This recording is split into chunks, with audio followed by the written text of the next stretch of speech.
I am a human being and I killed human beings. Before I knew it, I'd fired 4 shots at the door. I kept on shouting for Eva to phone the police.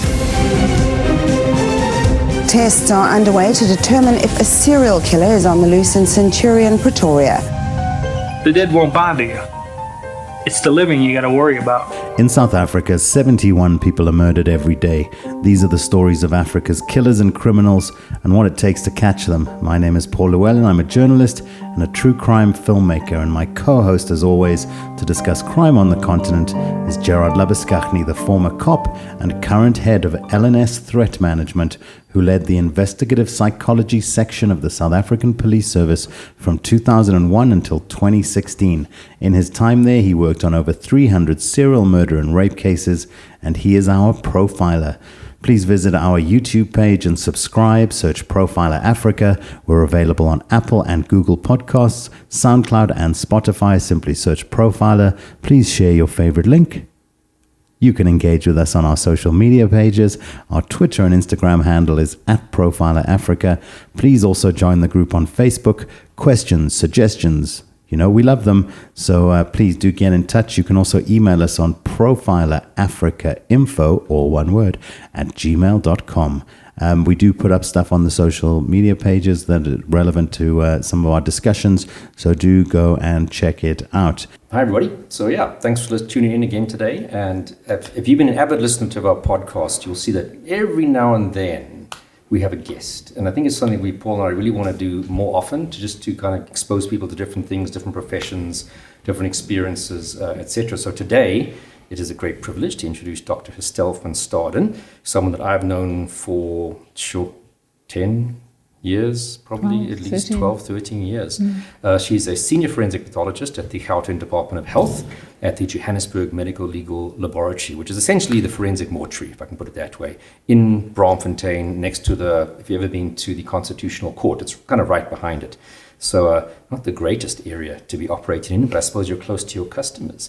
And besides that, I also have to point out, she always gets a bit awkward when I do this, she is also the lead character in a TV show called Autopsy, which is the Afrikaans word for autopsy. You might figure that one out. And that is currently, it was on VIA, but it is now on Showmax, which is that on-demand platform in South Africa. And it's essentially different stories of her cases she worked on as a forensic pathologist. So it's Quincy without the drama, for those of you that are older in age like me. Not go Google Quincy. And besides that, also, she is... Oh, and sorry, that's also got subtitles in English, so you don't have to be Afrikaans to listen to Autopsy. To watch it, you can read the little words at the bottom of the page. But she's Thanks also, for explaining what subtitles are. Also a budding author. I also have to point out that with my 2 books, she was the person who read every single chapter before I submitted it to the editors. So she was very helpful in me formulating Profiler Diaries 1 and 2 into what it is. So thank you for that. And she is currently writing a book about her experiences as a forensic pathologist. So welcome to the podcast. Thank you very much for having me. And you guys are virtually neighbors. And we are virtually neighbors. We won't say where, but we are. No, yeah. I don't want anyone to know where you live, Jared. We dog sit for each other also. But I think perhaps first, before jumping into kind of how you got into the world of forensic pathology, because I think that's always interesting for people, not just to know about the profession, but kind of how the person got into it, because it's a strange profession for most people. And even me, who had been to many autopsies, think, why would somebody want to do this as a career every day? So, but first, what is forensic pathology? I think there's a lot of people who don't quite understand the role of the forensic pathologist. It's different to how it is, say, in the United States. They have different systems. Yeah. And perhaps just what is it, and I guess how do you become one? And then we'll take it from there and get in a little bit about how you got into this career and some of the things you've worked on. So forensic pathology basically deals with unnatural death, which is defined in South African law. So if anybody dies and the death is regarded as unnatural, they require medico-legal post-mortem examination or autopsy, which is then conducted by either forensic pathologist or, because we are so few and far between, forensic medical officers. So we are qualified doctors that then specialize for around 4 years and work in the forensic pathology departments during that period. and then you write your final exams before becoming a forensic pathologist. Obviously, a lot more goes into it than that short description. Yes. But unnatural deaths, I mean, that's often a word that people don't quite grasp. And essentially, I always like to look at it, and you can obviously correct me if I'm wrong, is someone died that we didn't expect who was going to be dying. So, if you're 80 and you die in your sleep, that's not unexpected. No. And if there's nothing on the scene like a gunshot wound to the head or an overdosed tablets, Yes. a bottle of tablets lying scattered on the floor, which could possibly indicate an overdose, then that would probably be regarded as a natural death. It's expected that person, it's not a surprise. Correct. But this could be anything from the obviously gunshot wounds, stabbing, strangulation, but someone who was stung by a bunch of bees, or someone who fell off the roof, a car accident. So what else would be the spectrum of kind of things that land up in the mortuary? Okay, you've already alluded to the unexpected, so this sudden, unexpected, unexplained death. So that would be, for example, the young person walking in the street and suddenly just collapses and dies. At that stage, that death is regarded as unnatural until it has been investigated. And after the post-mortem had been done, you could still find, it was a lady and she had a ruptured ectopic pregnancy, for example. That would then become a natural death. But and then there's no police investigation thereafter into it. Yes, then the case is basically finalised right there and then. Other cases where deaths are regarded as unnatural is death due to the effect of mechanical or chemical force. So that would, for example, be, like you said, a motor vehicle accident or a gunshot wound or a stabbing, somebody that died in any kind of trauma-related situation. Drowning, would that be included? Drowning is included, yes. The next death is then a death due to act of omission or commission, where there could be a criminal aspect related to that. So that would be a death, for example, that would normally would have been regarded as natural, but now something has intervened. So, for example, the person that's diabetic and going into a coma, and they're sitting in hospital waiting to be treated, but the doctors and the nursing staff are on strike, and now that person dies. That becomes an unnatural death. Okay. And then the last one is deaths according to the Health Professions Amendment Act. So these are people that die due to procedure-related deaths. So the death of a person undergoing or as a result of a procedure, or of which any part of the procedure is regarded as contributory. So for example, you went in for an appendix op, a tonsillectomy, hemorrhoidectomy. I'm just thinking of, and that's a very minor procedure. You don't expect that to be life-threatening, and a person dies while under anesthetic, and that could be for a wide range of reasons, careless and not careless reasons, on behalf of the medical practitioners. But it's not expected. That's automatic. So could this even be something like a person who's undergoing suturing, like he cut himself, cutting vegetables, and he goes to the hospital, and while he's being sutured, he kind of just drops down dead? It could be. The issue in that case is that when the law was changed, I think it was in 2008, we actually proposed that procedure be defined as surgical procedure for which anesthetic is required. Oh, okay. But this hasn't actually happened. So, procedure could be anything. And it doesn't... Botox. Like he was saying, minor procedure. It doesn't need to be a minor procedure. Even in the person that's going in for major operation, of which the survival rate could be 20%, but the family still regarded it as necessary. Such as a person going in, for example, elderly patient going in for an aneurysm repair, and where you might have expected them not to survive, and that person dies on the table or even never wakes up after surgery, that also becomes an unnatural death. So that's the scope of the kinds of cases that you would deal with.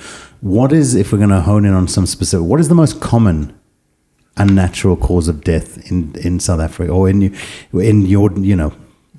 I wouldn't say cause of death. I'd rather refer to circumstances, because okay, sure. Circumstances, often motor vehicle accidents. We see quite a lot of them in Johannesburg, I suppose, across the country. So thank goodness not everything is directed violence, but definitely motor vehicle accidents, I would say, talking off the top of my head. And other common the violent kind of causes of someone's trying to kill someone. What's the typical? Gunshot wound stabbings. We're seeing quite a lot of gunshot wounds at the moment. It's actually rife. Okay, because we filmed with the crime scene cleanup folks who have a franchise up here in Joburg. They do the northern suburbs, and they were saying that that suicide and assassinations seem to be gunshot related circumstances. Yeah, so remember, we don't necessarily know what all the circumstances are, and I think something that's always important to remember is the fact that in South Africa, despite what you see on television, the forensic pathologist doesn't make the call as to what the manner of death is. So is it a suicide, a homicide, accident, natural, if it gets to that point. That determination is actually made by the inquest magistrate. But we are able to assist and say, yes, it fits with a suicide, or no, it doesn't fit with a suicide. Okay. So in terms of natural versus unnatural deaths, people should always remember that the fact that there is somebody to blame even doesn't negate the fact that it's an unnatural death. So even if there is nobody to blame, like in a suicide, it still remains an unnatural death. That person still requires a post-mortem examination, unfortunately. Okay. Now, we were going to talk about personally why you got into that, into the field. But before we do that, could you just explain how you fit into the structure of law enforcement? So how does your office, where you're based, fit into the bigger system? Okay. So we are actually supposed to function completely independently, which would make sense if you take into consideration that we sometimes have to comment on procedure-related deaths. So you, strictly speaking, don't want to really be aligned with anybody so that there can never be a conflict of interest. And also because like the cops could be the ones who shot the guy, who could have been a robber or not, who's now on your autopsy table. So if the cops are involved in the autopsy process. Correct. Yeah. But at the moment we are part of the Department of Health, or not at the moment, we are part of the Department of Health, and functioning completely separately from the police. So Forensic Pathology Services is a department as part of Department of Health. And like I said, I work in the Gauteng. So all the employees are health department. We're a couple of years ago, up until what 2007, I think, 2006-7. A lot of the staff, not the doctors, but the other staff, the people helping cutting, the people going to this crime scene to pick up the bodies on behalf of the Forensic Pathology Service, were actually police employees. Police officers, that's right. And that was deemed, and I think quite rightly so, like, guys, how can you say this is an independent thing? But meanwhile, yeah. So I think that it was, a good decision that was made. And how many of you are there? In South Africa, at any given time, usually between 60 and 70 around forensic pathologists. So that's people who've either done they're registered with the Health Professions Council as specialist forensic pathologists. Correct. 60 to 70 in the whole country. In the whole country. So if you go onto the HPCSA, the Health Professions Council website, you'll see there's quite a number more that's registered, but a lot of them have actually left the country or have retired. So that's 60 or 70 active ones. Yeah. And the majority would be employed by the government, so to speak? Yeah, that's right. So there's very few of us that do private work as well. I'm in the fortunate position because I'm not a full-time employee anymore, that I can do both. Then there are some people that only do private work, but most of the forensic pathologists are government employees. But I mean, it makes perfect sense because the law mandates who requires an autopsy. So, yeah. Now, of those 60, 70, can I say, how many would there be in a province like Gauteng? I've got no idea. Okay. I just one of the things, just as an aside, I have a friend of mine whose wife is a doctor, and she wants to specialize in pathology because she doesn't like having to deal with human beings, with live patients, exactly. And he was saying to me that it's very difficult for her to get a post, that there should be kind of 9 Now, I'm not sure what department or what area this is in, but of the 9 available posts that, there's roughly that amount of posts, that only 2 or 3 are filled, and they're unable to fill the others due to resourcing. So it's like, we met with the guys who do the police dogs, for example. Now, the police dog, there should be a quota of 300 dogs working with the police at any one time. There's 100 at the moment. It's just that it seems that in a lot of the departments, I'm just curious, is the pathology effort a little understaffed? Are you aware of that? Are there vacant posts? I'm not aware of vacant posts. I think what's a rather big problem with us is rather the fact that we bleed forensic pathologists. Even our registrars start and they don't finish. Okay. So I think they are. Look, you're working not under great circumstances. You know that if you do forensic pathology, to a certain extent, you're going to be working for government for the rest of your life, unless you go private. And like I say, there's not a lot that makes that makes a comfortable living doing that. And the other thing is, internationally we are quite well liked. So, often these people go overseas. I think when I started, we were 3 registrars. I'm the only one that finished in our department in any case.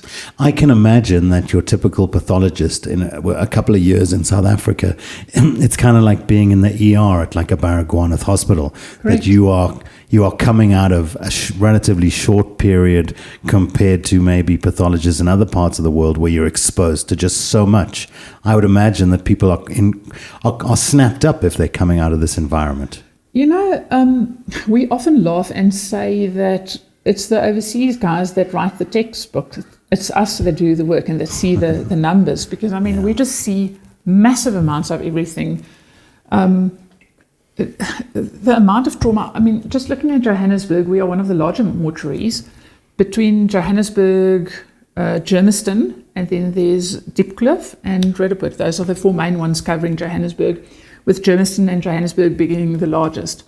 We're well over 3,000 bodies for the year, and we'll probably reach 4,000 before the end of the year. And I think Germiston is sitting at... kind of the average, isn't it, as far as I recall? It's a bit higher than it was before, I would say. But it's difficult to just base it on 1 year. And we are coming out of COVID. Germiston is sitting at very much the same figure. So, that by itself, you're looking at 8,000 unnatural deaths per year. So your pathologists are seeing a lot. Mm. What is a typical day like for you? So one would actually get to work and receive your dockets for the day. So you are allocated probably around 4 bodies per day. Read through the dockets, make sure that you know what you're wanting to do. Prepare everything before going down into the physical mortuary, where you then spend whatever amount of time is required to do full post-mortem examinations with special investigations if required. I take my own photos as well. Afterwards, there's a lot of paperwork. You can imagine every case generates a report. Death, well, not really death certificates, notification of death forms need to be completed. Special investigations need to be sent off. So a lot of that time is spent then doing paperwork.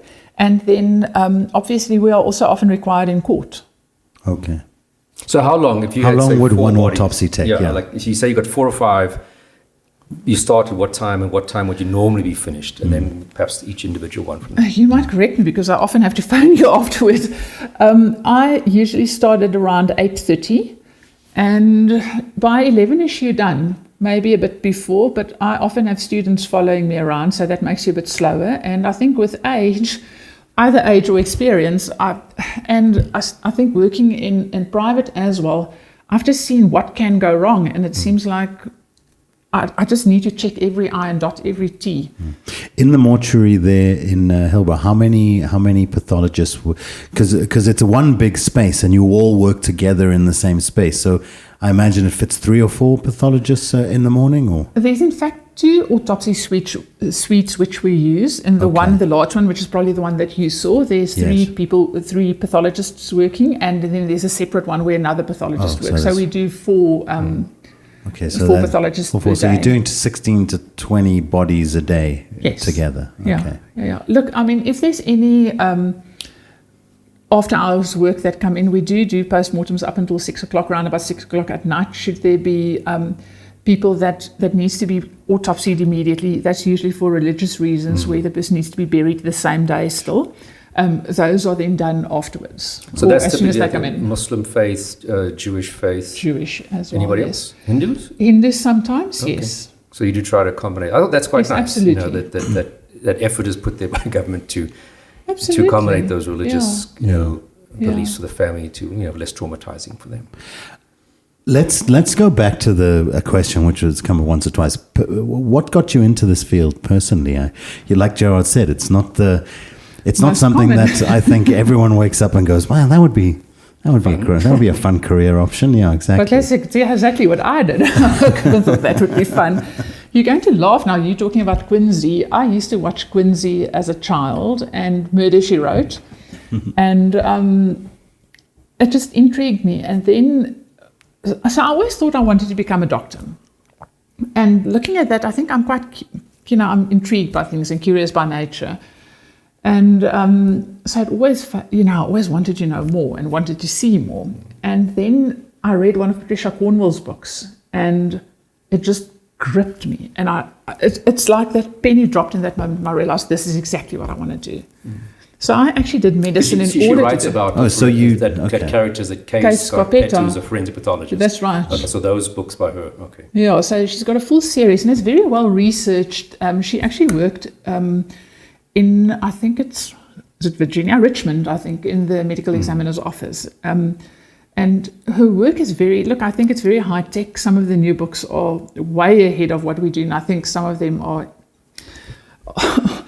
really possible to replicate in South Africa or even elsewhere. But it's just this amazing character, and she immediately pulled me into it. What academic path then did you personally take, and what do you advise to young people who want to go into the profession these days? So after school, I finished medicine, so that's another 6 years.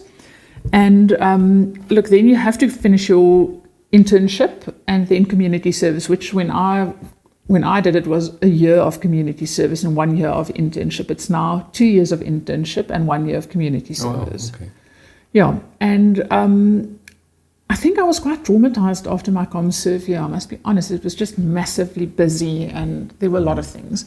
So I started working in private first, but immediately realizing that, this is not for me. I don't like seeing patients. And I assisted in theatre for quite a few years, I think 2.5, 3 years, which was also lovely. I got valuable experience that assisted me in how I approach autopsies now, how surgical skills, wonderful people that I met along the way. And when the post became available in forensic pathology, I then applied and got it. So had your intention when going to study medicine would be, this is where I want to end up as a forensic Correct. pathologist. So you do obviously your academics, your internship, your ComServe year, like you said. So those 3 years that thereafter that you were working with helping with surgeries, was that waiting for an opportunity to come open, or had you not quite decided that's really what you want to end up doing? No, I had decided, but going back to study again, and you're not 18 anymore is a different story. You really have to make up your mind to do it. And suddenly it's not just yourself that you have to consider. So it took me a year or two just to settle again. And I think the other thing was, like I say, I was doing ComServe in a hospital that I think we had 74 beds or something, and the community which it served was 500,000. Wow. Incredibly politically active, saw a lot of trauma. I was just traumatized. I didn't want to work for government at that stage. And so it took me a bit of time to actually get back there. So during that 4 years, which you are required to do, 1 year is spent at anatomical pathology, which is the people they are also specialists, but they look at specimens from live patients. So, and sometimes from dead patients, but these are natural. If it's dead patients, it's natural deaths. So those are the guys, if you have your appendix out, that they would actually look at the appendix. Or if you have a biopsy done. Right. Yeah, exactly that. So they're pathologists, and of course you're a forensic pathologist. Yes, they are anatomical or histopathologists. So there's a separate academic pathway. Correct. There's a relation between the two, but yes. you are different things.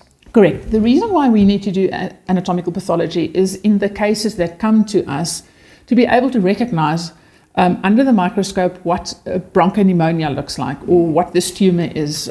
Say, for example, in a person that died after a procedure or for whatever case. So I spent a year there, and after that time you can write your primary exam. So your primary or your part 1 exam is the first exam you write. There's 2 to write. And that's basically focused on anatomical pathology, but with a forensic pathology slant.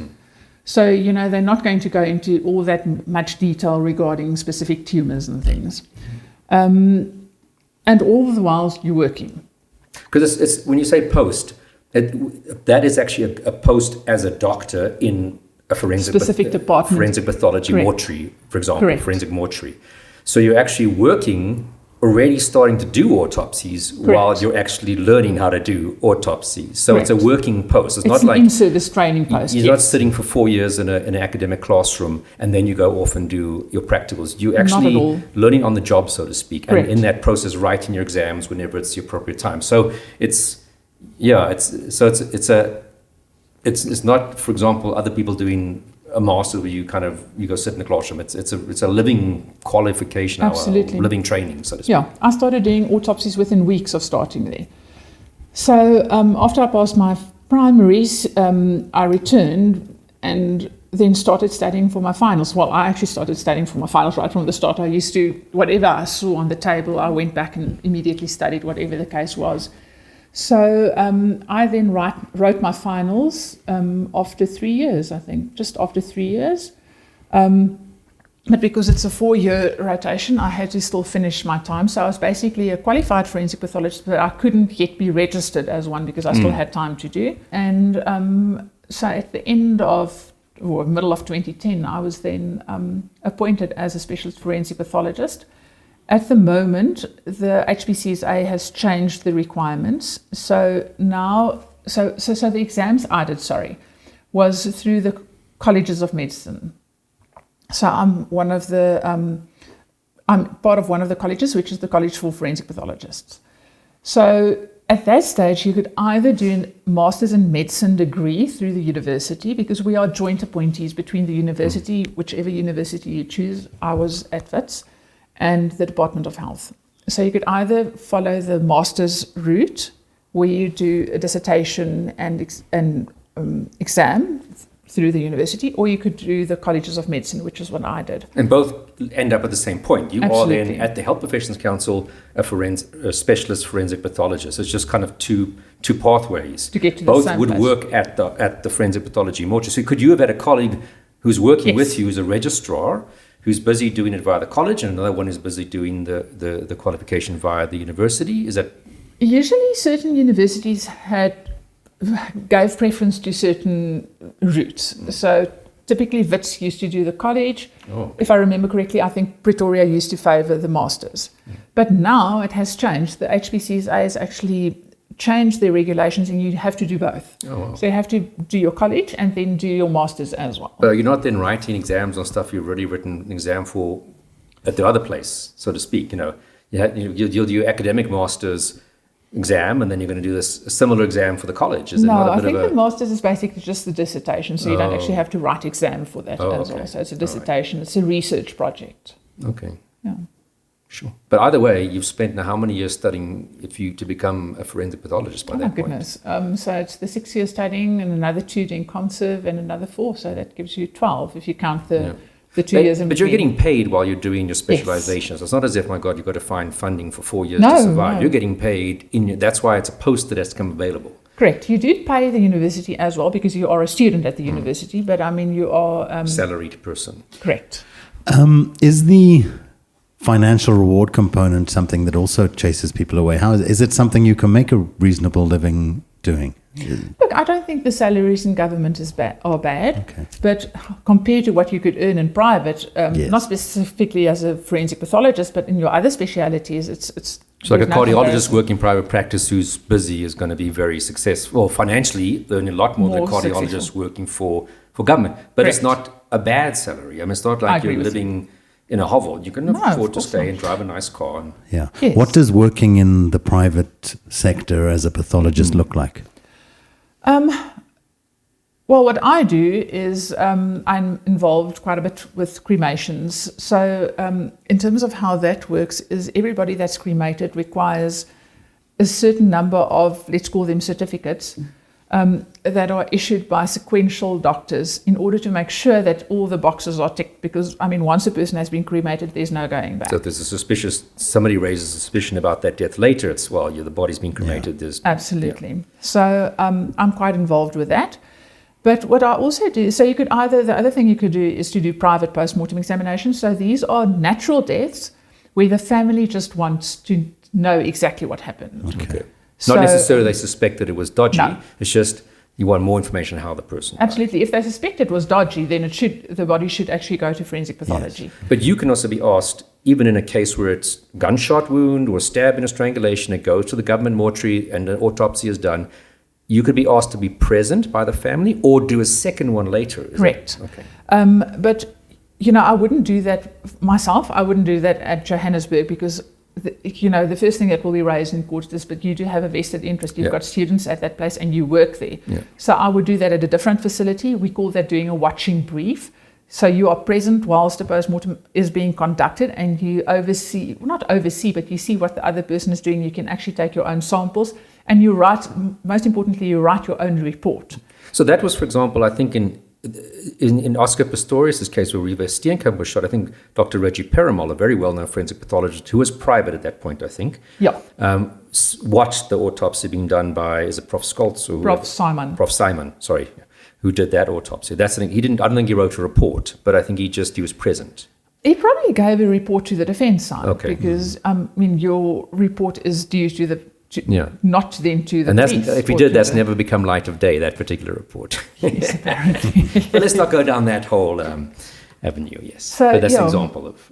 Yes. The other thing that I do quite a lot of is medico-legal consultation work. So you are either presented with the post-mortem report that had been done a year or whatever ago. So these are not new bodies, where you then offer an opinion. Do I agree with the cause of death? What do I think could have happened here? Do I agree with what is being proposed? Can I offer my opinion? Do I think there's medical negligence? So even sometimes on people that are not deceased, because we see such a lot of trauma, we are very well trained. And in fact, we train the medical students on trauma. So we do get involved sometimes in offering an opinion as to what caused this wound. Could it be, is it consistent with strangulation or a punching someone in the face? Would this be possibly consistent with that or not? Correct. Because, this comes into another aspect. It's not only forensic pathologists that do autopsies, because there's obviously so few of you. I think it's in my experience from being in the police, smaller towns don't have access to forensic pathologists. So you would get a person who could be a private practitioner even, often, or full-time employee of the state who's not a forensic pathologist, but they're doing essentially what you're doing and giving an autopsy report. And you can get some really good ones. I know there's some very old, experienced ones who just couldn't have been bothered to go become specialists, who do good jobs, and some perhaps who do less good jobs. So might that be an example of where you might more likely be asked by the defense to say, look, we got this autopsy report. Can you just tell us whether it's a good one or not? Yeah, absolutely. So a lot of the postmortems are actually done by what we call forensic medical officers. Like you say, some of them are full-time government employees working in a mortuary all of the time. They are full-time state employees. And sometimes, like you were saying, in the smaller towns, sometimes there are private practitioners that have an appointment after their work for the day has been done. They do 1 or 2 post-mortem examinations. I actually attended some of those when I was doing internship. I guess that's not ideal, but it's kind of the reality of what we have in terms of the number of specialists. No, absolutely. If you look at the numbers of unnatural deaths in South Africa and the number of forensic pathologists, you've got to manage it somehow. So most postmortems in this country are not being conducted, I would say, by specialists. But I suppose you could also say most babies aren't being delivered by specialist obstetricians. Because it's really impossible to have OBGYNs doing that. It's a reality of the circumstances. Correct. Yeah. But it does open the door that, somebody could look at that report afterwards. And like with anything else, you get good doctors, you get doctors that's not so good, you get good teachers, you get teachers that's also not at standard. You get forensic pathologists arrested for selling human body parts. Absolutely. Hey. That's very unfortunate, but Perhaps true. Get to that case one day. There can be a mix of good. Who are the kind of big names in pathology in South Africa? Who are the people that you maybe looked up to as when you were coming up in the trade? Is there that reality? Are there is there the old prof who is just... Look, obviously the heads of departments have done their part and they have so much experience. It's absolutely amazing. I was very privileged when I did my final exam to have a full bench of professors, which was amazing. You feel quite intimidated, I must be honest. But in my case, I started working under Prof. Schools, who's now not retired. He's working in Singapore now, not as a forensic pathologist anymore. So I was his baby and the last one before he left. So he taught me a lot. He stood next to me when I did my postmortems, and I used to have to present all my cases to him. And he sat there with a red pen. It used to freak me out completely. It looked like It was just red scribbling all over the page. And then whenever he went to a scene, I just tagged along. So that was a very valuable experience. And he had so much experience, and he had a way of looking at things that really spoke to me. And then after him, Professor Janine Velema, which was just, she's like a walking dictionary. She's just absolutely amazing. She knows everything, and her wisdom, I still phone her for advice. So those are the two. And phenomenal big teachers. ones. I mean, I know both Absolutely. of them that you've just referred to myself over the years, and people who they are educators as well as experts in what they do. You get a lot of people who are fantastic at what they do, but have either no interest or no aptitude to convey it to people. Correct. And both of those people, that's why we always, as police, when we wanted to take people to learn about autopsies, we travel all the way from Pretoria to Johannesburg, because just the attitude in that department, which I think comes from the leadership, like Prof. Scholz and Prof. Velema, is one of, we want to educate people. And please, we're happy that you're here, because we would like to teach you about this, that you can do your job better, make our jobs easier. I mean, I first met Prof. Scholz, I think it was with the Lee Matthews autopsy. Yeah, he did that absolutely autopsy, right. Yeah, you know, that's right. who was murdered by Donovan Woodley. So, you know, kind of legends in their own right.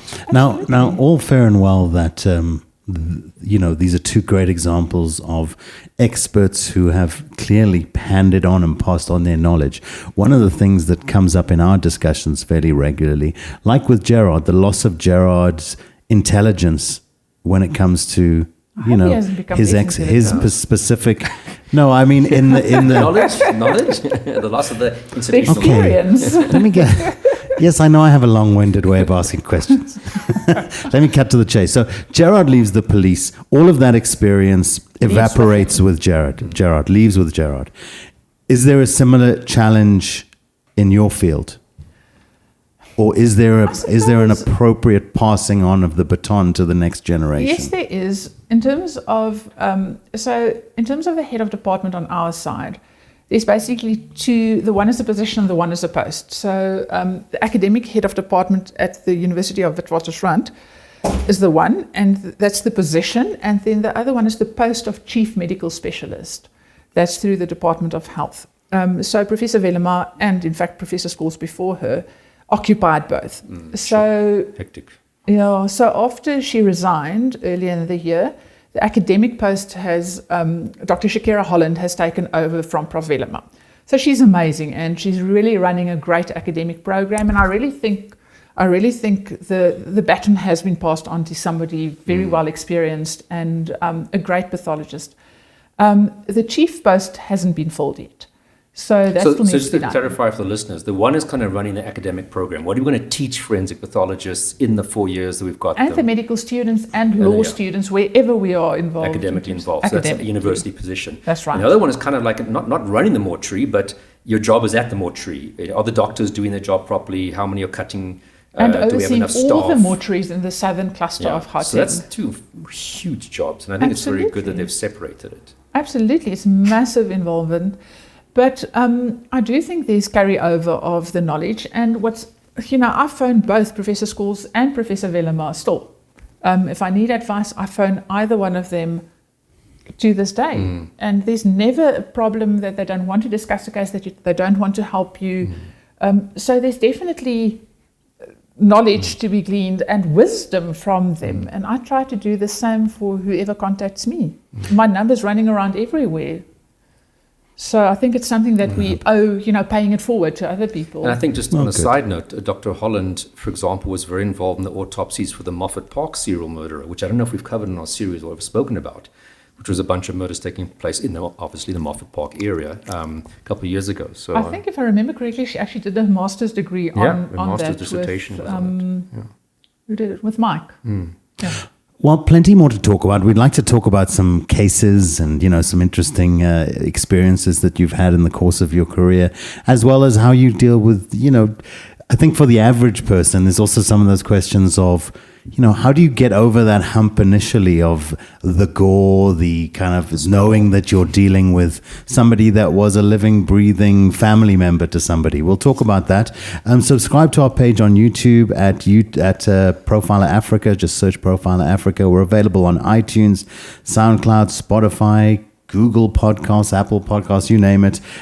Simply search Profiler, and you can follow us on Instagram or Twitter at Profiler Africa and join our Facebook group now.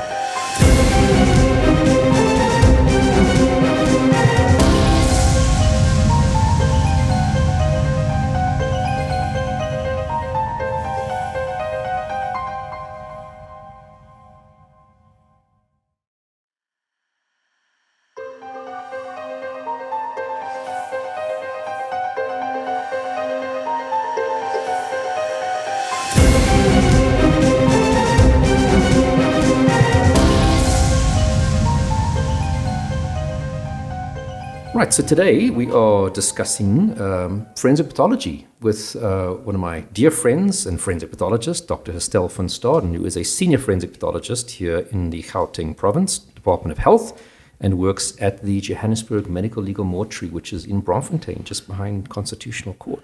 Before we get into some of some of your questions, John, I just wanted to ask, what is it like getting over? You spoke a little bit about that first year and the kind of suffering trauma in that, it being quite a traumatic experience for you. That's obviously a part of the journey into this profession, having to get over the fact that you're dealing with human bodies, but then just that realization that this is somebody's mother, friend, sister, uncle, father. Just talk to us a little bit about just kind of how you cope, how you deal with that. My trauma is really rather related to my community service, definitely not with forensic pathology, which is sounding very weird. Sure. But forensic pathology hasn't really traumatized me. I think it hasn't. I never battled starting looking at bodies. I must be honest, I've at times looked at some of the bodies that we receive, particularly the very mangled people, somebody that was struck by a train or that ran across a highway, for example. And I remember one day thinking that we are seeing things that no person should ever see. Mm. But fortunately, I've always been able to compartmentalize, I suppose, to split my emotions from what I'm seeing in terms of, I can, on a cerebral level, see that without a trauma. I don't know. I suppose we are to a certain extent traumatized, but without it affecting me particularly. Gerard always moans about the smell. I'm incredibly smell sensitive, but I don't want to say it doesn't bother me. I'm very aware of it. Mm. And at times, for example, like in aldehyde poisonings, it's got a very distinctive smell. And there's been times where I've stood next to a body without opening a single organ or even cutting into that body, and I realized this is aldehyde. So my smell sense is great. But even that, I've always been able to smell it and, tick the box without, reacting viscerally to it. What does bother me are the maggots at times, and those aren't always present, fortunately, thank goodness. These are really only in cases where the body has been severely decomposed and left for a long period of time. And even then, dealing with that, I always think, I'm so sorry for the family of this deceased person to have had to see this body in this condition. So I think what to a large extent has carried me has been the fact that I think it's a privilege to be able to do what I do, to be able to give answers to people, to be the last voice for that deceased person, and to actually help in the process of justice. So I never lose out of mind that, yes, it is somebody's mother, father, whatever. And in that way, I always think it's incredibly important to treat that body with the utmost respect. But it doesn't, you can't stand next to the body and cry and go hysterical, because you're not going to be able to do your job. Yeah, this ability to compartmentalize seems to be, for folks involved across different disciplines that are related to law enforcement, etc. Gerard, for example, I often wonder how Gerard is able, having dealt with, and we joke about it, that, he's all just buries bodies in the garden to, vents at home.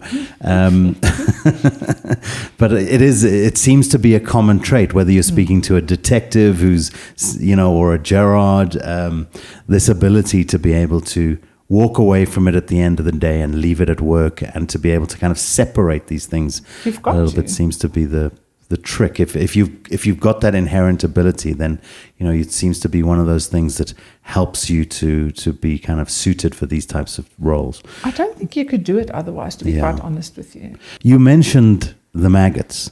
Just what other specialists would you collaborate with? Because I know when we went to the mortuary there in Hillbrow, it was to interview Lawrence Hill, the entomologist, who's such a lovely chap. Yes, so what other experts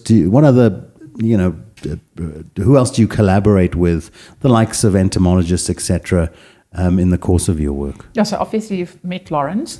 Then forensic anthropology, very important. Sometimes we get bodies that's been reduced to bones. Or even if you just want to have an opinion on a specific bone, the forensic anthropologists are great. They do amazing work. And then forensic odontology, although that's quite problematic. You know, we don't really have somebody in the department that we can consult with, but that's major ones. Then obviously forensic chemistry, we've got Ildi at work, who's a toxicologist, and she's just amazing. If you have to ask her anything, if she doesn't know, she'll get the answer for you somehow. So, but those are the major ones. Sorry, odontology, please pardon my ignorance. Dentistry, forensic dentistry. I see. Okay, there we go. Then, just facilities-wise, now that, it's not an understatement to say that the facility there in Hillbrow is run down, dilapidated, and it's now I am aware that there is another facility being made or being built in the Midrand area. No, in fact, in Auckland Park. Oh, in Auckland Very Park. close Oh, is it in to, Auckland Park? Hill and Sorry. Joseph, yeah. Okay, so being built in Auckland Park. Excuse me.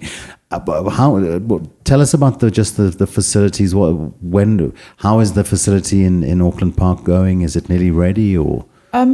I'm not exactly sure. It has been in the process for a number of years now, and it should, as far as I know, it should have been ready a while back. But then COVID happened, and I think everything got delayed. The building in Hillbrow is a problem, by all means. It really is, and one can understand that they're not going to be spending millions on that building and repairing it, whilst a multi-million rand building is being built. Which we are all really looking forward to. I think being able to make that move. Because you must you must wish for the day that you can be in a facility just with there must be technologies that you don't have access to in the current facility that you kind of yearn for. We are actually incredibly fortunate. We've actually got a low-dox scanner, which is a wonderful thing. It's a low-dose radiation full-body X-ray machine, radiological phenomenon, really, that was actually initially developed in South Africa. So it allows us to scan our bodies in terms of, we usually do that for anything where there's projectiles being looked for. So the gunshot wound bodies. When I started, we had a C-arm, which is an old-fashioned type of X-ray machine, to explain that properly. We used to have to wear lead aprons to make sure that you're not exposed to the if I would go for a leg X-ray, absolutely, the same kind of concept. That same thing. Took forever, and I had to warm up and this and that and the following, and you really didn't want to do anything with it if you could avoid it. And then we got the low-dox scanner, and it works within a matter of minutes, and you have a beautiful image that you can work from. Because as funny as it might sound, bullets are funny things. They often end up in places where you wouldn't expect them, and especially in the pelvis and then the top part of the neck and the skull, you can sometimes search for them for very long. So that just makes it amazing that you can actually pinpoint much better where those bullets are. So, things like that we have available. Okay. But I would imagine that there's going to be some new toys to play with in the new facility. I hope so. And I think it's just a nicer environment for you guys to work in. Yeah. I mean, Sure. I've seen a lot of mortuaries in South Africa when I was in the police, and none of them inspired me and impressed me. In horrible conditions that you guys have to work under. Some were a bit better, some were not so great. But I mean, I once went, when I was doing a homicide course with the Los Angeles Sheriff's Department in, I think, 2013. As part of that course, they took us to one of their mortuaries. Now you're just doing brag. Okay, I just don't want to even tell you what my pathologists back home have to work under. It's just that, you're not a single drop of blood touches the floor. Whereas in South Africa, you have fluids, there's water sluicing on the floor. You're washing it down with a hose. And you just don't get that. So I really hope you guys, that comes into effect, because you really deserve it. Look, Professor Velema was very, very much involved with the design of the building and looking at what's available and what one can do. So I think it will be magnificent once we get there. Yeah.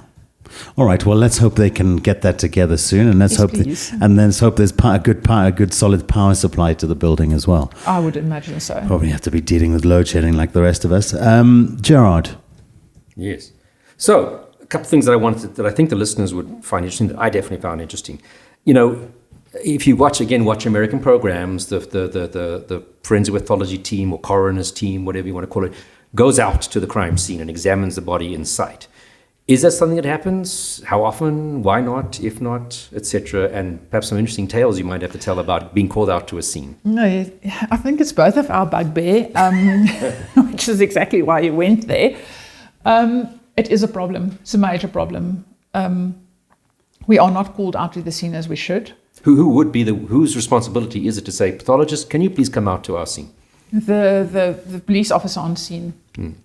It's their responsibility to decide, we need a pathologist here, we need their advice, we need their opinion. So at the scene. So often what we are asked when we do get to the scene would be things like time of death. Do you think this is the primary crime scene? What type of weapon do you think we should look for? Does this scene make sense if you look at the injuries that the person had sustained? Yeah, is this a suicide? Do you think this is maybe not? And that would obviously be relevant for the investigators from that moment on forward and how they're going to conduct their interviews and investigation. I mean, when I had just started, I was actually called to a scene with Professor Scholes once, where it was a natural death, but because of the condition of the body and the purging of body fluids, they were very concerned that it was an unnatural death, and we could allay their fears right there and then, and, it was just immediately sorted out. But it doesn't happen. We are simply not called to the scene as often as we should. And on the other hand, and this is really going to get Gerard up and very excited, is the fact that the police officers don't come to us on, and attend the post-mortem examinations. That's just as big a problem. Which you would think would be the easier option. Because I would imagine if you're going out to scenes regularly, there's a backlog happening back at the office. No, but there's somebody on call. Okay. Yeah, there's permanently a person. There's a number that they all have. Yes. That they can say, this is the forensic pathologist on call. So there's nothing stopping them from just phoning that. That person is there for that exact goal. So being on call is a good opportunity to pop to the movies for the afternoon, or?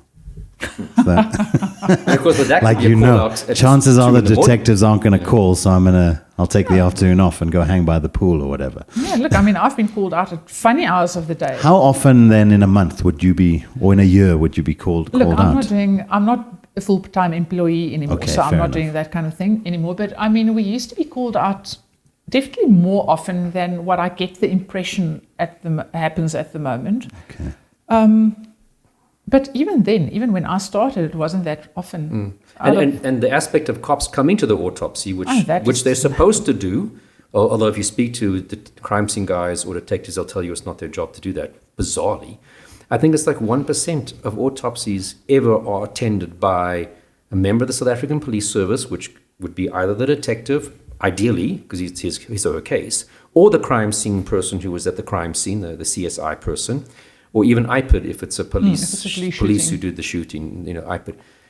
It's almost never. I mean, it's like literally between 1% and 2% of autopsies. No, remember when we did the study? I think it was 0.85 or something. So, and that's. Right. I mean, you can have child murders, rape murders, massive gunshot. They just don't pitch up. It really drives me. Is that laziness? Is it ignorance? Is it overworked? I think it's a combination of all of those. I don't like them much. It smells bad. Maybe I'm going to get sick. That kind of thing. Well, then don't investigate like seeing murders. Dead bodies. That I've heard. Don't be a detective who investigates murders. Then exactly.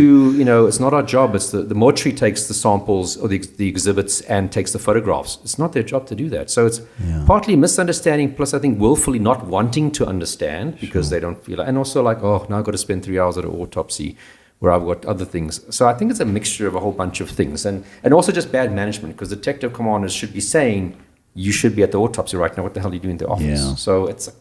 Having said that, it's always the same people attending. We do have officers attending. It's always the same people you see there. Totally. Well, this is kind of, when I evaluate just the police in general, again, across all the discussions that we have, it's very much a story of pockets of excellence but a lot of the opposite.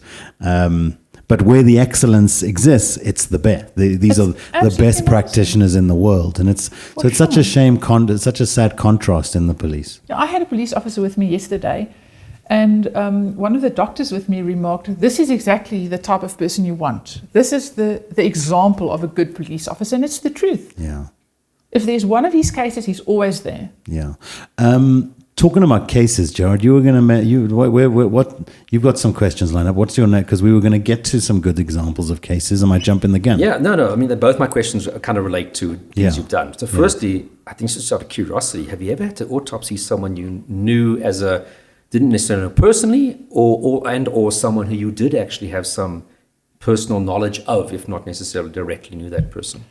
So in terms of having knowledge of, often sometimes the more well-known people, Lucky Dube, for example, I was very green when I did his post-mortem examination. There were some family members of government officials that I've done post-mortems on. But in terms of doing a post-mortem on somebody you know, it's something I try to avoid at all costs. I don't think it's a good idea. I have done the autopsy of a friend of mine's fiancé. But it's not a person that it wasn't somebody that I knew, but I knew of him. Yeah. So that I've done, and I felt comfortable doing that.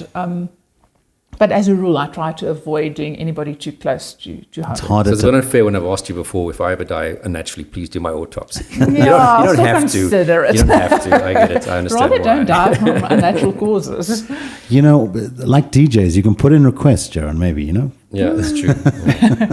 I can imagine it's harder to compartment, put it in the box if it's someone isn't it? Yeah. The other thing, obviously, that leads on from that is, any interesting cases that you want to comment on. Might be interesting because of who the autopsy was, or might be interesting because of what happened to the person, or what kind of cases do you find fascinating?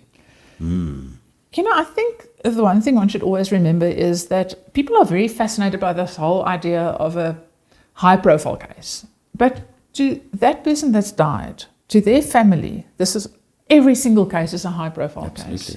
Yeah. Their world has just come to an end. And I think if you remember that changes the whole playing field. Funny enough, the cases that I do think are important are ones where you've had an unexpected outcome, kind of thing. I had from the autopsy point of view, yes. I had an older gentleman, a few years ago, that was found, as often the history says, dead in the veld. But he was actually found unconscious and taken to hospital with some scrape marks on his face. And they scanned him, and they came, and he died shortly thereafter, sent him to us, and I found that he actually had a stroke. Now, if you have a stroke, you're definitely not going to be concerned with covering your face when you fall. So you are bound to have a few injuries. And that's exactly what I found. I made his cause of death something like consistent with cerebrovascular accident in a person with hypertension, if I remember correctly, signed it out as a natural death. So they weren't like defensive wounds on his arms, hands that you would see in a grappling sort of scenario? Not at all. Because, obviously we always have to have that at the back of your mind. Is this being presented as something which it is not? So great was my surprise. I was actually at my children's school when the phone rang, and it was a police officer. He said, they want you at court. And I said, but for what? And he said, it's for this case. And I said, why on earth do you want me there? And he said, the doctor at hospital said this was an assault. I said, but it's crazy. This is a natural death. I signed out. And I actually said to him, well, then you call the doctor in hospital if you want him to testify, because I'm not, this is not a unnatural death. And then I decided, no, better I go. Just now they had arrested somebody and charged that person with murder. As I got to court, he had a senior advocate there. It must have cost him an absolute fortune. The prosecutor wasn't particularly pleased with me. She said I shouted at her, which I never do. I actually don't shout. But I was so disgusted. And I said to her, this is absolutely ridiculous. Have you read my report? Did you see that I said this is a natural death? And the magistrate was flabbergasted. And I'm curious, you might not know, because obviously you played a certain role, but what was the evidence that they had? Did someone see him assaulting this guy, or what was the reason to say, dude, we're arresting you and charging you for murder? I think he was just present at the time. I don't know on what grounds they arrested this man. And I was looking at him and I thought, this must have cost him an absolute fortune. The stress involved with that. Unfortunately, he was, the charges were dropped. But a similar case, which was actually a case in which I testified for the defense, it was private work that I did. I was called, I had actually been overseeing the post-mortem part of the case for a long time, where a man was charged with the murder of his wife. They said he strangled him. And as I started going through the post-mortem report, which had been compiled and conducted by a medical officer, there were just major holes in this whole story. And from the start, I said, well, I don't agree. Strangulation hadn't been proved. Now you are charging somebody with murder whilst you actually don't even have a cause of death.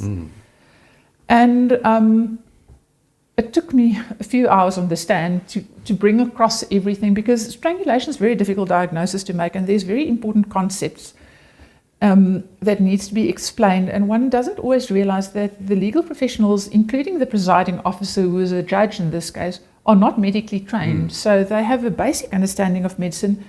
But if you start talking about something like an asphyxial death or so, you need to actually go back to basics and explain it properly. And by the end of my testimony, the court came back and said they are changing they charged him with murder, which they then changed to assault GBH, assault with intent to do grievous bodily harm. And even on that charges, he was acquitted. So, that's the kind of thing that really gives you a sense of you did something that helped somebody. And I think what's important here, what you're touching on, is that people always look at somebody who testifies for the defense as you're some scumbag who's trying to get the person off. You're being paid. I'm sure you get those, and don't get me wrong. Or the lawyers that, by hell and high water, they know the client's guilty, but they're going to try and get them off. Absolutely. But you also have to understand that in South Africa, sadly, for whatever reasons, the quality of police work, and like you say, sometimes the particular person who might have done that autopsy is not great. And the prosecutor is not of the standard that we would perhaps like them to be. And you, listening to this podcast, could be the person who's arrested for something. Issue. And you actually, you really do have to have people on the other side it's that balance of things. So it is important that good quality people do sometimes end up having to testify for the defense with their honest opinion, honest being the qualifying word there. Because unfortunately we see work that's not great that's been done by the police, by autopsy people, by people doing the medical examinations on living victims, the J88 exams, and et cetera. And we need to call into question when people have done bad work. And that's just as important as the work that the police does. Because if you allow bad work by the police, a bad ballistics comparison or a bad DNA comparison to go through, well, next time it's your family member that's arrested for something and charged for something that they might have done. I think the one thing is that's always very important, because I've testified for both sides, and you're actually not testifying for any side. You're actually testifying for the person that can't testify for themselves anymore. Is if your testimony would be the same for either one of the two sides, then you're talking the truth. That's and that is what you should always, strive to do. Yeah. You shouldn't be swayed by who pays you. Yeah, but I mean, why would it? Defense lawyers take the tack of trying to say that in some way you're not being objective, you're being... Well, whenever you're testifying, there's some element of that. Yeah. If you're testifying, being called by the prosecution, the defense might say, well, you work for the state. I've had that before. Okay. If you're called by the defense counsel, I'm sure you get prosecutors who are going to say, but you're just being paid to be here. It's unlike him, hey? I've had that from both sides, because I've also testified on both sides in my career. So far, mostly for the prosecution, but I have, since I've left the police, the majority of the time, it's been called by defense people. So, and again, the keynote is, is your outcome the same irrespective of who called you? And that's what a proper expert should be doing. And I tell that to lawyers when I get asked to look at a case. I got one now recently for a guy who pled guilty to many rapes of women over a long period. And I said, sure, but I just have to warn you that my findings might not be in the favor of your client. And I'm bound as an expert, and they know this. I mean, it's not a surprise to them to give an honest opinion.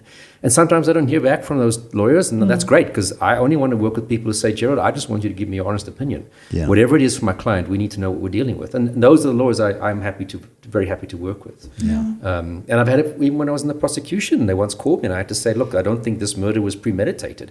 Now, in terms of sentencing, that's the difference between a life sentence and maybe 10 to 15 years. And I'd say, look, I just don't see elements that this was premeditated. Yeah. So you have to be honest. Otherwise, you're not an expert, in my opinion, if you're not going to be honest. No, I agree with you. Now, I've had to testify, funny enough, within the same week, in the same court, in front of the same magistrate and with the same prosecutor, once for the defense, once for the prosecution. Okay. And when I get called to offer an opinion, my first words to whoever calls me is, you need to understand, I don't care who's paying my bill.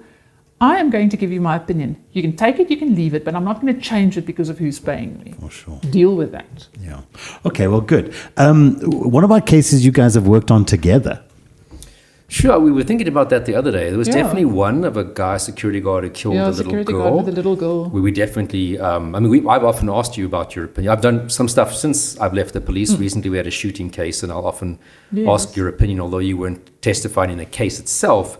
You came along when I was interviewing the suspect. So I actually went to the scene with you as well. yeah. So always good to have your forensic pathologist on standby. Let's talk a bit about a serial, one of those types of cases that really do resonate with people, serial killers series. I'd like to know any interesting serial cases you might have worked on, but if there's a series happening, do you want the same pathologist to be working on the cases as they come up? Do you know what I mean? Would that happen? Ideally, would you go, okay, I think in the sense of, look, I know what this, if we think this is part of the same series, I know what the other cases, what happened in those other cases. I need to specifically perhaps look and see if that's happened here. If there's a repetition of certain So that would be good. I would say yes. For me, though, as long as it's a good, qualified, competent pathologist doing it, that's my bigger concern. Okay. And of course, if it was a series where my unit would be involved, and we would be at that autopsy, and we would have been at the scene, and we would probably have called the pathologist to the scene, because that's what we used to do. Yes. So I think that would be more important, that the pathologist was at the scene, the cops are at the autopsy, because then we're covering up any knowledge gaps that might be very important. And we could always tell the pathologist, listen, we think this is part of our series, and we know the guy did this, that, and the other in the past 4 Please cases. look for it. So can you specifically see whether it's present or not? Okay. I think that actually came across very nicely in Moffat Park, where the postmortems were done, I think, by Shakira, by Dr. Holland. Yeah. Kevin Fourie, I think Dr. Fourie, I think Anna-Marie Matthias did one, and then I think Dr. Barsky, who's now passed on, I think. But that was serious. So there was a wide, I don't think more than one was done by the same person. Okay. It's obviously And just it a was- logistics thing, because you might have a doctor who's on leave that day when this body happens to need to be autopsied, or they're not on duty, so they can't come to the scene. So the reality is it's a luxury that you might not always have, but then it's absolutely important for the cops to be present at that autopsy and try and get that same pathologist to come out to the scene if they're on standby, and then do the autopsy thereafter. What I've done often is, if I'm involved in the allocation of cases and I see there's, for example, 4 bodies coming from the same scene, I'd often say, give them all 4 to me, because, not very many people are willing to do 4 multiple shootings on a day, which one can understand. But I think there's value in having one doctor look at all 4 those cases where they were physically coming from the same place at the same time, and you can correlate, between the 4 different bodies. It also makes it easier when you have to go to court, because now suddenly you don't have 4 doctors leaving the facility either sequentially or at the same time. So it just makes it much easier. But my poor scribe and dissectors didn't particularly appreciate doing 4 multiple shootings, the one after the others.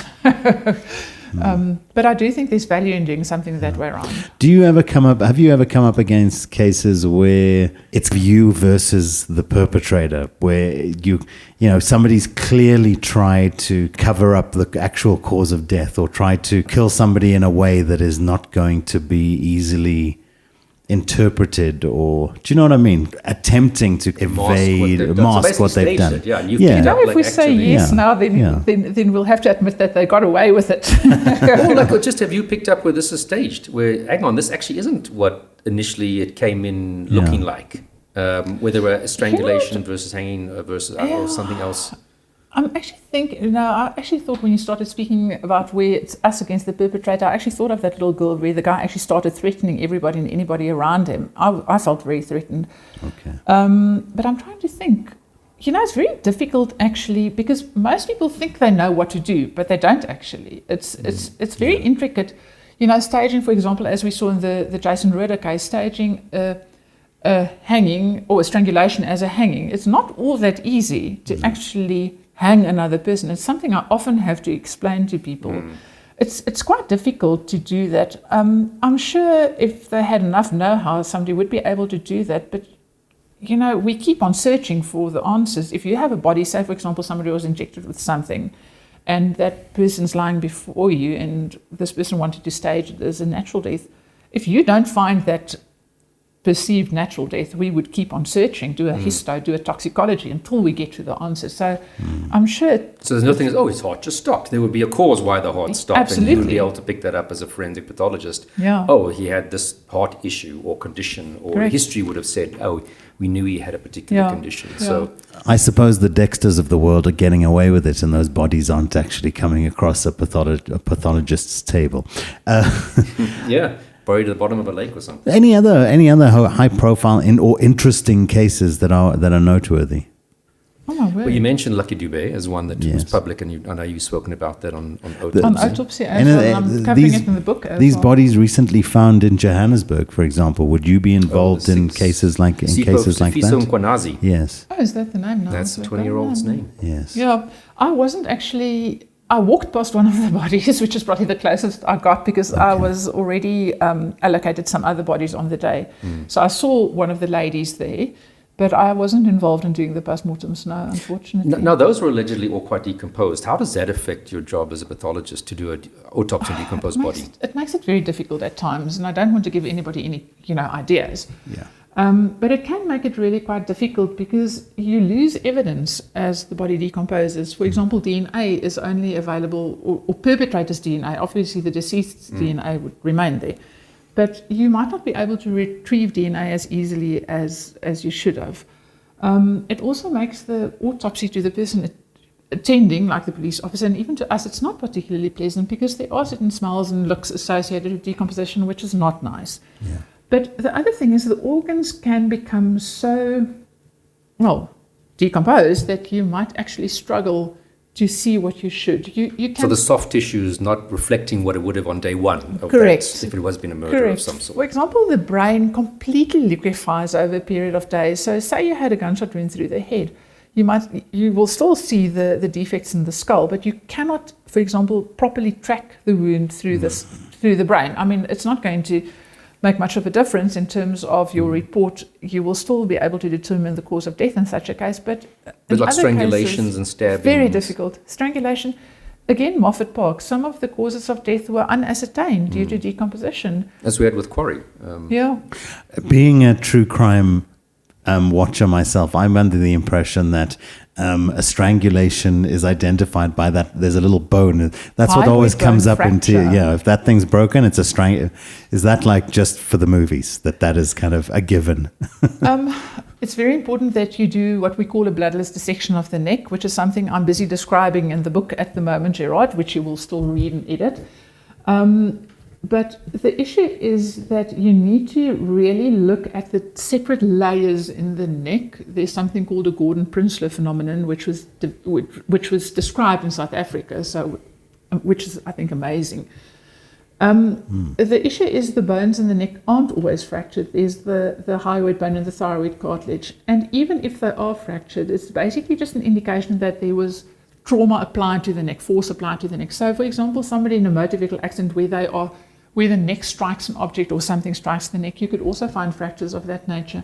But if you see that, obviously it raises questions. But in a lot of the hangings, for example, you don't see fractures of the hyoid bone. And even some strangulations, you don't necessarily see it. Is that because the pressure's higher up? The pressure might not be exactly over that point. In younger individuals, the bone is not yet completely calcified, so there's still a bit of cartilaginous tissue, there's mobility and elasticity. So there's different reasons why it might not fracture. I just have one more kind of major question, and that is kind of for the pathology nerd that would have been with us through the whole discussion. And that is just, is there a process you go through with an autopsy? Do you, where do you start, where do you finish? I often say in court that you can wake me up in the middle of the night and ask me whether I cut the tongue of a body that I did 15 years ago, and I will say yes. Okay. Because you need to be able to be consistent and do every single thing every single time. So what do you do? Where do you start, where do you finish? Get to the body and what So you get to the body and you start with the external appearance. So that's the first thing. You note the clothing, you note to see the gender, the race, the age, approximate, you do the length and the height. Is there any special identifying features on the body? What are the post-mortem changes, the regular changes that we see in the body that you should expect? And then you start noting all the injuries. If they are present, I usually start, funny enough, like I say, I'm an absolute creature of habit. So I always start on the right foot, right leg, right arm, left, same way. Then I do the trunk, then I do the back, then I do the head. It might not be described in the report to that extent. And then if there are no special investigations, which I need to do myself, I will actually ask my dissectors to start dissecting the body. So the way it works is that these guys help us tremendously by removing the organs from the body, which we then inspect further, incise, cut up, whatever might be required. So, and those guys aren't doctors; they're just people who've had specialist training, Sure. extra That's training right. to how to do that. So That's they're like right. kind of normal people. yes. Okay. Well, I'm also normal, but for that matter. But yes, they are normal people, and they do that under your supervision. So you stand there, you have an eye over them, because you are doing 4 bodies at the same time. Whilst I'm continuing with the next body's external appearance, they might be removing the organs for me. So thereafter, you would actually receive a tray with all these organs and dissect them. I remember Prof. Schools always used to tell me, if there's a hole, you put a scissors in it and you open it. So you open absolutely everything. And then you have to examine the body cavities, because sometimes there's fractures which you might not have seen before. You need to make sure that you've covered everything. So that's basically the process. And then you could be then taking blood for alcohol testing. So the blood is taken before we start. And samples for DNA and whatever. Samples for DNA, samples for toxicology, which is often blood again, stomach fluid, stomach contents. For example, if you eye get fluid. poison that you suspect, then Correct. you want them to test that for that. Correct. Okay. Yeah. So, and if that sounds, I know we've kind of covered a trajectory on how somebody would come into the field. If that sounds like it's up your alley as a listener, what would you advise to be? You're a young student, you're in matric, you're finishing your schooling. What would you suggest is the best possible path to pursue to get to your role? Look, they Just would have to in finish a- medicine first. And And I think the advantage of that is you also get to see other areas, because Yes. I think you get Yes. people who have like naive ideas of what it's like, I and think it's like on TV. and Yeah. you might realize actually, wow, I'm fascinated by cardiology. So I think you've got that 6 You need years that grounding, and yeah. I think at the end of the 6 years you want to do forensic pathology is probably a That's a safe bet. different That's really story. what you want to do. And remember, during their course of training, they rotate through forensic pathology. So they are exposed to us, they are exposed to the work, they come to the mortuary. So if they still want to do it, then you probably have a keeper. And still Okay. some you say don't finish. I think you No. said 3 that started with you. You were three and you're the only one who I'm finished. the only one that finished. Not yeah. not only just continues to work in the field. Only, No, and even from the pathologist that's finished, they move. We lose them. Well, guys, it's been a fascinating conversation. Do you have a final question there, Gerard? Not a final question, but as I said, I know your dedication to this work, and I want to thank you for all these cases that you've autopsied over the years. Thank you. And helped bring justice in a way that often don't get. It's one of the people that often don't get acknowledged for their Yeah. role in this, because you don't necessarily even testify, and No. even then nobody's saying thank you very much. Certainly Except not. the presiding officer, when you get up the witness stand, will say thank you for your time, and you're Yes. excused. So it's a really thankless job, and we're very happy that people with your level of experience. As I say, if something happened to one of my family members, I really hope that someone like you would be there to do the autopsy. That at least I know that little aspect is taken Covered. care of properly. So thanks. Thank you so much. Absolutely. Very interesting. And speaking thank to you guys. so much for joining us and taking the time out, just sparing some time to talk with me and Gerard. You mentioned a book. What our book? Where our book? When can people? Because people love. What's it called? Do we have a name? Books Oh, we are a don't big have a name part of yet. our conversation. Yeah. What is the trajectory for your book? When can people expect to be coming along to the launch, hosted by Gerard? Oh my word. So the book is out next year. We're probably looking at the second half of next year. I still have a few months before I need to submit the manuscript. I'm furiously working on that. That's what the December holidays will be all about. The name is still up in the air, so if you have any ideas, I would love It to just can't hear be that. autopsy, because someone No. else wrote a book with that name. So That's it'll have to right. be- So we need to think of something else. And funny enough, it's being written in English, not in Afrikaans, which is my first language. Okay. But it's actually a bit easier for writing in English for me. I've always worked in English. And funny enough, doing autopsy now, I'm now I'm going off the track, but doing the TV series Autopsy, which is in Afrikaans, Yeah. proved quite difficult having to speak Afrikaans, which, like I say, is obviously my first language and which I'm very comfortable in. But, having to present your work in the language which you don't usually do, it was quite daunting. But the book is in English. If I remember correctly, we are translating it into Afrikaans as well. Great. So, yeah, that's And we'll the definitely story. announce on our show Yeah, when we we'll- hear that it's out. And Thank you. Absolutely. Maybe you can come back when the book is being launched, or we can have a conversation about the book specifically Yeah, and thank some you. of the specific subject matter that finds its way into the book. Yeah. fantastic. Great. Thank you, Hestelle. Thank you, Jared, as always. Great stuff. Cool. Guys, please visit our YouTube page and subscribe. Search Profiler Africa. We're available on Apple and Google Podcasts, SoundCloud and Spotify. Simply search Profiler. Please share your favorite link. You can engage with us on our social media pages. Our Twitter and Instagram handle is @Profiler Africa. Please also join the group on Facebook. Thank you very much, as always, for listening. We'll be back again with another episode of Profiler next week, so look out for that. And guys, thank you so much for such an interesting conversation. And hopefully, if it sparked some interest, maybe there are some future pathologists out there listening. Thank you very much, and we'll catch you again next time.